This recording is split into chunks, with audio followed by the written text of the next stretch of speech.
රුපියල් 4,93,301කින් ඊශ්‍රායලයට ආවේ මෙහෙමයි. මම මගේ එක්ස්පීරියන්ස් එකෙන් මට ඊශ්‍රායලයට යන්න ගිය සම්පූර්ණ වියදම කියන්නම්. ඔයාලට චූටි හරි අයිඩියා එකක් ගන්න පුළුවන්. රජය හරහා අයදුම් කළොත් ඔයාලට කීයක් වේදන් වෙනවද කියලා ඊශ්‍රායලයට එන්න.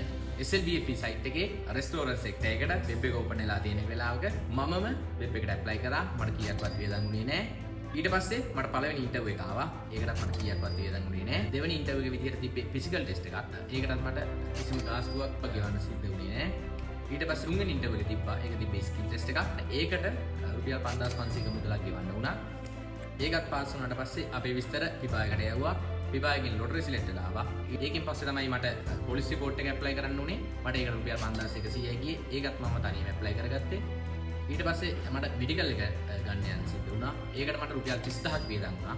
මේක සමහර විට ඔයාගේ මහා රෝගී තත්ත්ව තියෙනවා නම් ඒවට අමතර ටෙස්ට් එකක් කරන්න වුණොත් ඒ යන වියදම වැඩි වෙන්න ඉඩ තියෙනවා. ඒකෙන් ටික දවසකට පස්සේ ඩොකියුමන්ට් බාර දෙන්න විදේශ සේවයකට ගියා. ඊට පස්සේ අපිට ඇග්‍රීමන්ට් ආවා. ඇග්‍රීමන්ට් ආවට පස්සේ තමයි චුට්ටක් ලොකු වියදමක් මට වේදන් වුණේ. ඒ වීසා වලට වේදන් වුණ ඩොලර් 506ක මුදල.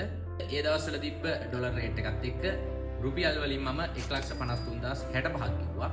ඒ දවසේම විදේශ සේවකයේ ඩොකියුමන්ට් චාර්ජස් ගෙවන්න වුණා රුපියල් 22027ක්.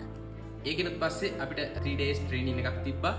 ඒකට මම රුපියල් 15000ක් විතරක් ගෙවුවා.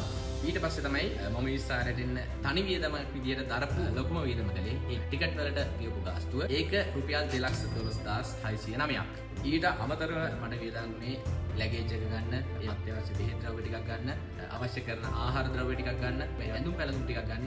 ලොකු වේදමක් මම මේවට දෙරුවේ නෑ. රුපියල් 50000ක් විතර සම්පූර්ණ වේදම යන්නේ නැති. මීට අමතරව ඉන්ටර්විව් වලට යන්න, විදේශ සේවයකට යන්න කන්න බොන්න එන්න ඉඳපු තැන් වලට ගිය විදිහම මම මේකට ඇඩ් කරලා නැහැ.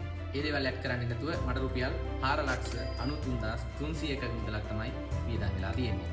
කොහොම වුණත් මම අර කියපු වේදන් වලට තවත් රුපියල් 50000ක් වැඩිපුර දැම්මත් ලක්ෂ 5මාරකට වඩා අඩු මුදලක් තමයි මට සම්පූර්ණ වේදම ගිහිල්ලා තියෙන්නේ. රජය හරහා ඊශ්‍රායලට එන්න.